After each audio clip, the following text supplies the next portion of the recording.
तो दोस्तों आज चीनी वायुसेना के एक बहुत बड़े डर का खुलासा हुआ और इस डर का खुलासा खुद चीनी वायुसेना ने किया है। बता दें ये खबर बहुत ही ज़्यादा दिलचस्प होगी और इस खबर से आपको पता चलेगा कि चीन भले ही बातों में शेर बनी लेकिन हकीकत में भारत की किसी भी प्रतिक्रिया से चीन को भी घबराहट तो होती ही है। अपनी प्रोपोगेंडा वीडियो में चीन भले ही कुछ भी दिखा दे किंतु हकीकत में चीन के लिए वह कर पाना बहुत ही मुश्किल है जो कि वह अपने प्रोपोगेंडा वीडियो में दिखाता है। जैसे कि आपको पता होगा चीन के फाइटर जेट ताइवान की हवाई सीमा का नियमन उल्लंघन करते हैं, लेकिन भारत के मामले में ऐसा ना कर पाने की जिस वजह का खुलासा हुआ है वह चीनी वायुसेना के डर को प्रमाणित करता है, क्योंकि भारत की हवाई सीमा का उल्लंघन करना ये केवल चीन के लिए राजनीतिक इच्छा का विषय नहीं है बल्कि कठोर सैन्य परिणाम के अलावा भौगोलिक कठोरता और युद्ध जोखिम का विषय है। सबसे पहले तो भारत और चीन की हवाई सीमा हिमालय जैसे अत्यंत कठोर भूभाग पर स्थित है।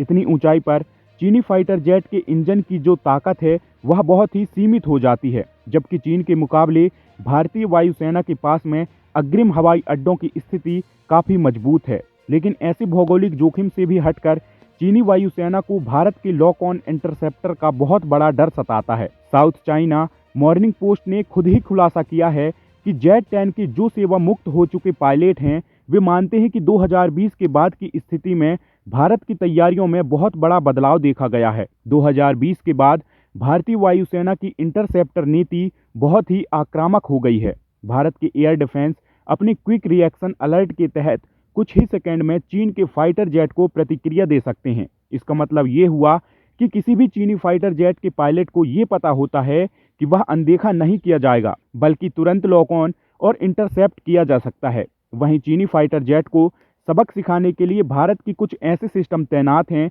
जो पहले चेतावनी देने वाले प्रोटोकॉल में बंधे नहीं हैं और भारत के ऐसे ऑटो मोड में चलने वाले सिस्टम को अगर जरा सा भी खतरा महसूस हुआ तो भारत का ये सिस्टम कोई भी चेतावनी संदेश नहीं भेजेगा बल्कि तुरंत ही क्विक एक्शन से चीन के फाइटर जेट को लॉक ऑन कर देगा और इंटरसेप्टर मिसाइल फायर हो जाएगी। वहीं इस मामले में भारत का नियम बहुत ही स्पष्ट है। यही वजह है कि चीनी वायुसेना फाइटर जेट के पायलटों को भारत के मामले में ताइवान जैसा ग्रे जोन टैक्टिक अपनाने का मौका नहीं मिलता। यानी कि भारत के कुछ स्पष्ट नियम और भारत की आक्रामक इंटरसेप्टर नीतियों की वजह से चीन की वायुसेना भारत के सामने आक्रामक दबाव बनाने वाली नीतियों से घबराती है, क्योंकि उन्हें मालूम है कि दबाव बनाने के चक्कर में किसी भी समय वह भारत के इंटरसेप्ट मिसाइलों के निशाने पर आ सकते हैं और भारत यहां पर प्रोटोकॉल के तहत चीनी फाइटर जेट को कोई भी चेतावनी नहीं देगा। भारत कोई ताइवान या फिलीपींस नहीं है और चीन के लिए भारत के मामले में